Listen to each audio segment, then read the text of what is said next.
The Intergalactic Academy's cafeteria buzzed with the chittering of 100 different species. Abigail sat at the corner table, her meal tray balanced precariously on the edge. As she maneuvered her eating utensil with the prosthetic gripper attached to her shoulder harness, the device was clunky, outdated, a relic from Earth's early colonization days when humanity had barely scraped together enough credits to send their children to the prestigious Zenith Institute. Look, the no-hands freak is watching. The voice carried across 3 tables, originating from a cluster of relic students. Their crystalline bodies refracted the cafeteria lights as they gestured with their 4 perfectly formed arms. Laughter rippled through their group, a sound like wind chimes in a hurricane. Abigail kept her eyes on her tray. She'd heard worse, had lived through worse. Michael witnessed the exchange from the entrance, his jaw tightening. He'd been Abigail's friend since their first day at the academy. 2 humans among thousands of alien species, each seemingly more advanced than the last. Where most saw her disability, he saw something else entirely: a stubborn refusal to quit that exemplified everything humanity had fought to become. He crossed the cafeteria and slid into the seat across from her. "You okay?" "Same show, different day," Abigail replied, managing a weak smile. At least they're creative with their insults now. The relics had a point, though neither would admit it aloud. Abigail had been born without arms, a genetic anomaly that modern Earth medicine could have corrected in utero. But she'd been born on a colony ship, mid-jump, where such luxuries didn't exist. By the time they'd reached their destination, the corrective window had closed. The prosthetics available to a working-class human family were functional at best, crude at worst. "Forget them," Michael said, but his mind was already elsewhere, churning through problems the way he always did. That night, while Abigail studied xenobiology in their shared human quarters, Michael sat hunched over his workstation in the engineering lab. The lab was empty. Most species didn't share humanity's obsession with late-night tinkering. Michael pulled up holographic schematics, his fingers dancing through haptic interfaces. He'd been studying biomechanics, neural interfacing, and adaptive robotics for 2 years. Every alien species at the academy possessed some natural advantage. The relics with their multiple limbs, the Corthans with their telepathic coordination, the Silith with their regenerative capabilities. Humans had something different. They had spite, determination, the absolute refusal to accept limitations. 3 months passed. Michael barely slept, surviving on stimulants and the kind of obsessive focus that had carried humanity from cave paintings to He raided the Academy's open-source databases, combining Relic's motor control algorithms with Corthon neural mapping and human adaptive learning protocols. What he was attempting shouldn't have been possible, not for a second-year student, not with the limited resources available to him. But humans had a history of doing the impossible. Abigail noticed Michael's absence, but attributed it to his studies. She had her own battles to fight, maintaining top marks in a system designed for species with advantages she'd never possess, proving that humanity deserved its place among the stars.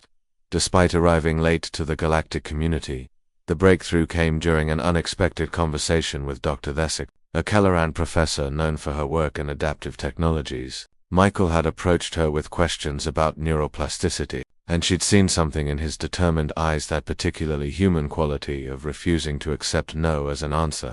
"You're building something," she observed, her mantis-like features clicking thoughtfully. "Something personal." Michael didn't deny it. "A friend needs help. The current prosthetics are garbage, no offense to whoever designed them." Dr. Thesick's mandibles curved into what might have been a smile. "Then build something better. That's what your species does best, isn't it? Improve, adapt, overcome." She granted him access to the advanced fabrication labs, and Michael's project accelerated. The arms took shape, sleek, responsive, integrated with neural mesh technology that would learn Abigail's thought patterns, anticipate her movements, become not just tools but extensions of her will. On the first day of the spring semester, Michael found Abigail in their common room. He carried a case, his eyes shadowed with exhaustion but bright with something else, triumph. "I built you something," he said simply. The arms were beautiful. Where her old prosthetics had been industrial and obvious, these were elegant silver and carbon fiber, etched with patterns that caught the light. But beauty was secondary to function. "Michael, what did you try them on, please?"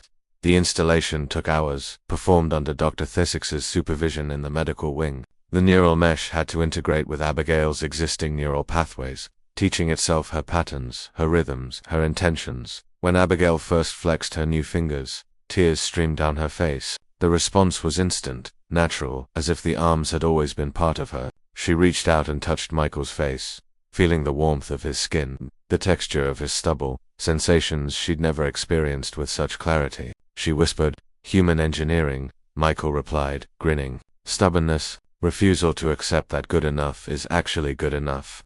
Word spread through the academy within days. The human girl with no arms now possessed prosthetics that outperformed natural limbs of half the species present. Abigail could manipulate objects with microscopic precision, her neural interface processing information faster than conscious thought. In the cafeteria, the Relic students fell silent when she entered, not from mockery this time, but from something approaching awe. Abigail carried her tray with casual grace, sat down, and began eating with movements so fluid they seemed choreographed. One of the relics approached hesitantly. "Those arms, they're incredible. What species designed them?" Michael looked up from his own meal, unable to suppress his smile. "Human designed them. Human built them. That's what we do, we solve problems, especially when everyone says they can't be solved." The alien's crystalline form seemed to dim slightly. We apologize for our words. We didn't understand." Abigail nodded, gracious in victory. Understanding requires effort. Mockery requires nothing. As the semester progressed, other students began approaching Mickle species with disabilities their own people had written off as unsolvable, limitations accepted as unchangeable, and Michael, with Abigail's help, started working on solutions: a seeing device for a species born without sight organs, balance assistance for a species plagued by inertia, analogs that never developed properly. Humanity had arrived at the galactic stage later than most, poorer than most, less naturally gifted than most, but they brought something precious, the absolute conviction that every problem had a solution, every limitation a workaround, every impossible simply a challenge not yet overcome. In the engineering labs, late at night, Abigail and Michael worked side by side, her new arms moving with precision and grace, his hands steady with purpose. Around them, the academy slept, thousands of species dreaming their own dreams. But only the humans worked through the night, building tomorrow's miracles from today's scraps, proving once again why humanity deserved its place among the stars. Not because they were the strongest, or the smartest, or the most advanced, but because they refused to quit,